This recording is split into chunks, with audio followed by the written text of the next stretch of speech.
Hi guys, and welcome back to Mugenjuku on the Move. Thank you again for tuning in, and in today's video we're going to be taking a look at Koho ukemi. So Koho ukemi is probably the most simple of ukemi to describe, but maybe the more difficult to do, as it's physically demanding, and if you do a lot of them it can be mentally demanding too. So Koho ukemi is very simple in the terms of all it is a sitting roll to a standing position. Okay, so Koho ukemi, how do we do it? So very simply, from a standing position, we want to make sure that our heels are together, our hands are by our side. We're going to bend our knees, drop down to our bum, and roll on our back and stand back up. Nice and simple. Like this. We want to make sure that when we finish, our heels are back together and we're in the same position as we were when we did the ukemi. So another way of doing it with our hands is to slap the mat.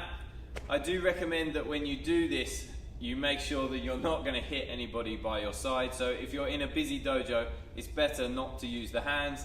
But if you have got the space, you can use your hands to absorb the blow. But the idea of Koho ukemi is that it's soft and smooth. But if we add the hands, it should look like this.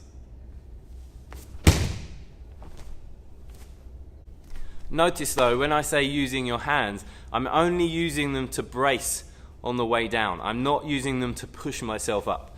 You really want to avoid any kind of incidents where you're pushing up using your hands. For example, if I roll here, and I'm using my hands to push up. So as you can see, as I stand up here, the line in my body is really awkward, and I'm putting an awful lot of weight onto just my right knee. So this is really, really bad for your knees, and it's terrible posture too. So when we're doing our Koho ukemi, make sure you try your best not to use your hands to push yourself up. Make sure, and this is very important, make sure that your weight is up onto your feet and your feet are flat and solid before you push up. If at any point your weight is distributed too much onto one foot or your ankle is not quite in the correct alignment to be in line with your knees, you could cause yourself an injury. So this is really, really crucial to get your body alignment correct when doing Koho ukemi. Okay, now getting back up can be very difficult, so we can use the hands in two ways to do this. When you go down, if you bring the hands to your head, and then as you stand up, you can extend them forward. This will bring your momentum forward and help you get up onto your feet.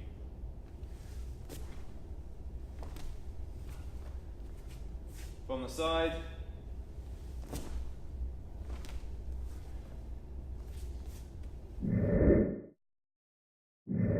So the most important thing when doing Koho ukemi to help you stand up is to make sure you tuck your heels right up underneath your bum.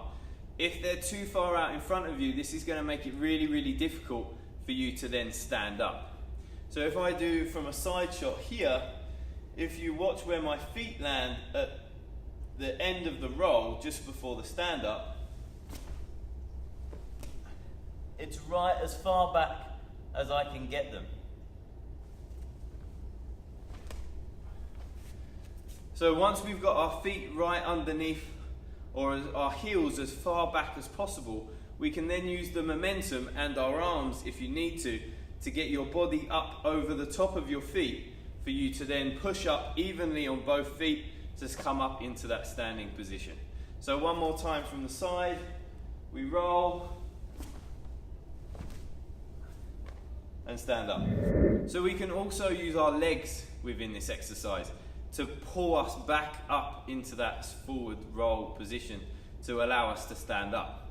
The way we do this is when we roll backwards, we shoot our legs forward and then we pull them in quickly for the roll to pull your body in opposite directions. So your legs are pulling in and your arms are throwing forward. This allows you to compress quickly so that you can get your body up over your heels. So if I show you again, when we roll down, my legs are going to go out nice and sharp and then pull back in even sharper, so that will give us the momentum to stand up. So a little challenge for you is you want to try and keep your feet as low to the mat as possible. This makes it incredibly more difficult. It's a lot easier if you come higher than if you go lower. So if you want to challenge yourself, try and see how low you can keep your feet to the mat. And the one most important thing that we have to remember when doing ukemi is to make sure that we tuck our head in. So our chin is touching our chest so that we don't hit the back of our head on the mat. So if you're teaching kids, make sure this is the one thing that you really drill into them. That they have to tuck their head in and they're not letting the back of their head hit the mat. So Koho ukemi can be used in many ways, like we discussed at the beginning of the video. Some ways in which it can be used as a mental challenge is by doing a long period of time.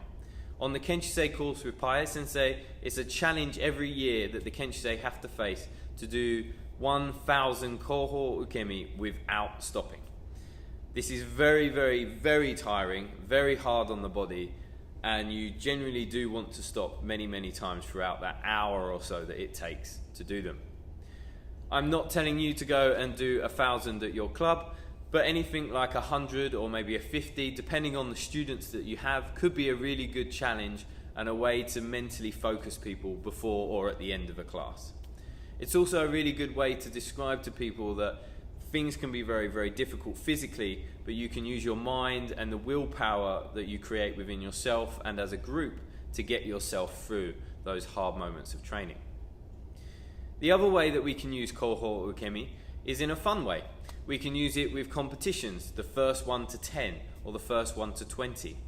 We can use it as a group activity where everybody forms a circle, everybody holds hands, and you have to try and do Koho ukemi as a group without losing the grip of each other. Okay, so before we finish, I'm going to show you a fun game that was shown to me by Sensei of Jade Force Aikido. He showed this at the Yoshinkan Shioda Memorial last year in the UK, and he got the whole dojo doing it, and it was great fun, and it definitely brought a good atmosphere to the training. So simple Koho ukemi, but this time instead of bringing your feet as close to your bum as possible, you need to bring them slightly out. So the idea is that you're moving forward every time you do a Koho ukemi. And what he did was he made it into a game where everyone was on one line and it was the first person to reach a tatami distance away. So they had to reach the next line of the mat. So, for example,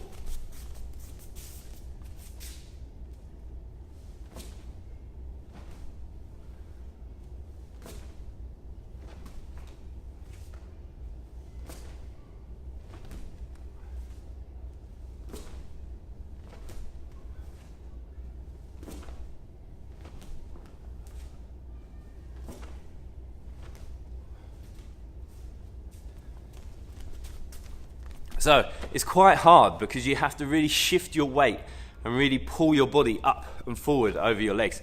So it can tie you up pretty quick. But it's a good fun way, and if you race everybody in your class, it can make a bit of fun at the end or at the start of the lesson. Okay, so as you can see, it gets pretty tiring doing Koho ukemi if you do a lot of it.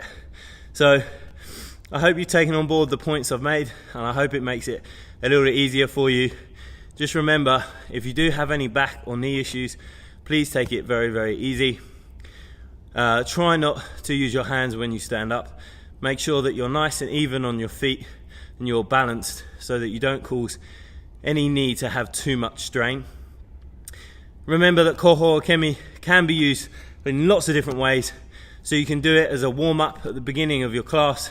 You can do it as a fun exercise with games in groups or on their own, or on your own, sorry. You can do it as a mental challenge by doing a large number of Koho ukemi, or you can do it as just a simple physical challenge by maybe trying to do 50 or 60, or depending on how many people you have in the class, doing 10 per person, and each person counts 10. So it can be a really, really fun activity. It also can be a really physical and a good training tool. So I hope you enjoyed today's video. I've definitely got a sweat on from doing it, so I hope you get one too by running the different ideas out of this video today. So thank you very, very much once again for tuning in to Mugenjuku on the Move, and I'll see you in the next video. Os! Oh.